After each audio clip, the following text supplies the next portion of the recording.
শুধু চরমনাইয়ের বিরোধিতা করার জন্য পবিত্র কুরআনের ভুল ব্যাখ্যা দাঁড় করানোর অনুমতি আল্লাহ পাক রব্বুল আলামিন কাউকে দেননি।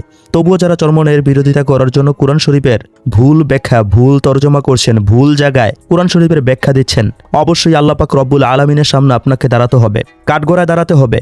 এই ভুল ব্যাখ্যা দেওয়ার জন্য আল্লাহ পাক রব্বুল আলামিনের কাছে আপনাকে কৈফিয়ত দিতে হবে। আল্লাহ পাক রব্বুল আলামিন কাউকে বলেননি তুমি চরমনাইকে ঠেকানোর জন্য আমার পবিত্র কুরআনের ভুল ব্যাখ্যা করো। আপনাদের অনেকের কাছেই হয়তো আমার এই কথাগুলো বুঝে আসছে না। একটু ধৈর্য সহকারে ভিডিওটি দেখুন। জামাতে ইসলাম সেই সংগঠনের এক আলেম চরমনাইয়ের বিরোধিতা করতে গিয়ে চরমনাইয়ের নায়েবে আমির মুফতি ফয়জুল করিম হুজুর শাহেকে চরমনাইয়ের বিরোধিতা করতে গিয়ে কুরআন শরীফের ভুল ব্যাখ্যা দিচ্ছে, ভুল তর্জমা করছে। সে ভুল তর্জমা করছে কিনা তা প্রমাণ করার চেষ্টা করবে ইনশাআল্লাহ। পিসা হুজুর এখন আমাদেরকে বুঝাইতেছেন যে দুনিয়ার বিজয় বিজয় না, আমাদের দুনিয়ার বিজয় বিজয় না। আমি বলবো না হুজুর, দুনিয়ার বিজয় ও বিজয়। সূরা আস-সাফফাতের 8 থেকে 9 নং আয়াত আল্লাহ তাআলা স্পষ্ট এই কথা বলতেছেন, হুয়াল্লাযী আরসালা রাসূলাহু বিল হুদা ওয়া দীনিল হক। তিনি হলেন সেই সত্তা যিনি তার রাসূলকে প্রেরণ করেছেন হেদায়েত এবং দ্বীনে হক দ্বারা। কি জন্য? লিইয়ুযহিরাহু আলা দ্বীনি কুল্লি, যাতে করে সমস্ত কিছুর উপরে দ্বীনকে বিজয় করতে পারে, সমস্ত মতাদর্শের উপরে দ্বীনের মতাদর্শ, ইসলামের মতাদর্শকে বিজয় করতে পারে। এইটা দুনিয়ার বিজয়। প্রাথমিকভাবে কোরআন এটাকে বিজয় হিসাবে বলতেছে, আর এইটা প্রাথমিকভাবে দুনিয়ারই বিজয়। আপনারা হয়তো ওনার কথাগুলো শুনছেন, উনি কিভাবে ব্যাখ্যা দিচ্ছে, কিভাবে রেফারেন্স দিচ্ছে। শায়েকে চরমনাই বলেছিলেন দুনিয়ার বিজয় বিজয় না।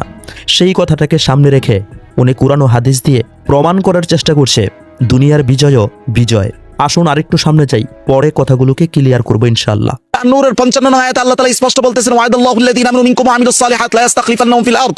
আল্লাহ বলেন তোমরা যদি ঈমান ও আমলে সালিহাতের কোটাকে পূরণ করতে পারো, তোমাদেরকে ওই লোকগুলোকে আমি জমিনের ক্ষমতা দিব। জমিনের ক্ষমতা এটাও দুনিয়ার বিজয়। ঈমান ও আমলের সলেহার কোঠা পূরণ করতে পারলে তোমাদেরকে বিজয় দেওয়া হবে, এটাও দুনিয়ার একটা বিজয়। আপনারা কিন্তু ওনার ব্যাখ্যাগুলো শুনছেন, আমি কিন্তু পরে এই কথাগুলো সামনে নিয়ে আসবো ইনশাআল্লাহ। সূরা আম্বিয়ার 105 নম্বর আয়াতে বলেছেন, ওয়ালাকাদ কাতাবনা ফিজ জাবুরি মিন বাদি যিকরি আন্নাল আরদা ইয়ারিসুহা ইবাদিয়াস সালিহুন। যে আমি জাবুরের মধ্যে এটা লিখে দিয়েছি যে আমার দুনিয়ার ক্ষমতা ইবাদে সালেহ যারা হবে আমি তাদেরকে দিব। এটাও দুনিয়ার বিজয়। কৌশলগত দূরদর্শিতার কমতিকে স্বীকার না করে এইটা বলা, এটা কখনো দায় সারে না। আপনি আমাদেরকে দৃঢ়তার সাথে বলেছেন, লিখে রাখতে বলেছেন 50,000 ভোট বেশি পেয়ে জিতবেন। সেই জিনিসটা যখন হয় নাই, এখন বুঝাচ্ছে দুনিয়ার বিজয় বিজয় না। একবার চিন্তা ভাবনা করে দেখুন কোন জায়গার কথা কোন জায়গায় এনে লাগাচ্ছে। শায়েকে চরমনাই একবার বলেছিল তোমরা লিখে রাখো 50,000 ভোটের ব্যবধানে আমরা জয়ী হব। সেই কথাটাকে সামনে রেখে কোরআনের তর্জমা করছে।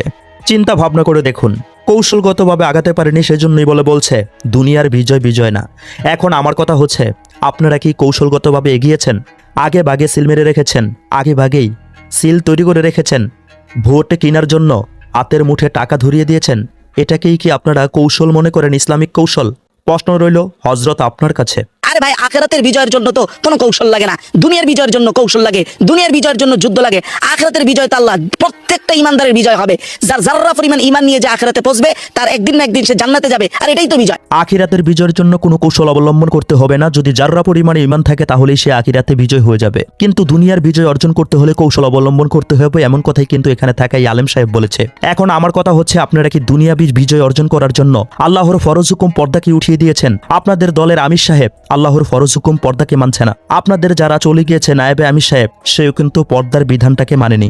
এমনকি দুনিয়াবিভাবে বিজয় লাভ করার জন্য আপনাদেরকে দেখা গিয়েছে আগে ভাগেই ব্যালট পেপারে সিল মেরে রেখে দিতে, এমনকি ইফতারের অনুষ্ঠানে নারী পুরুষ একসাথে নাচানাচি করতে। এটাই কি দিন বিজয় করার জন্য একটা কৌশল?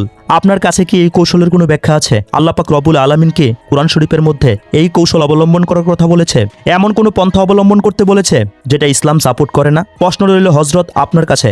আপনারা চাচ্ছেন শায়েকে চরমনাইকে অপমান করার জন্য, আপনারা চাচ্ছেন তার দক্ষতা তার যোগ্যতাকে থামিয়ে দিতে, তাকে অপমান করতে। কিন্তু একটা কথা মনে রাখবেন, আল্লাহ যাকে চুল ধরে টেনে উপর দিকে উঠায়, দুনিয়ার এমন কোনো মানুষ নেই তার পায়ে ধরে টেনে তাকে নিচের দিকে নামিয়ে রাখবে। কাজেই কুরআন শরীফের কোনো ভুল ব্যাখ্যা কোনো ভুল জায়গায় নিজের মন গড়া জায়গায় সেট করে দিবেন না। দুনিয়ার বিজয় সত্যিই কোনো বিজয় না। হক পথে থেকে, সত্যের পথে থেকে যদি দুনিয়াবিভাবে বিজয় অর্জন করা যায়, সেটাই প্রকৃত বিজয়। কোনো অবৈধ পন্থা অবলম্বন করে আল্লাহ পাক রব্বুল আলামিন বলেননি তুমি দুনিয়াবিভাবে বিজয় লাভ করো।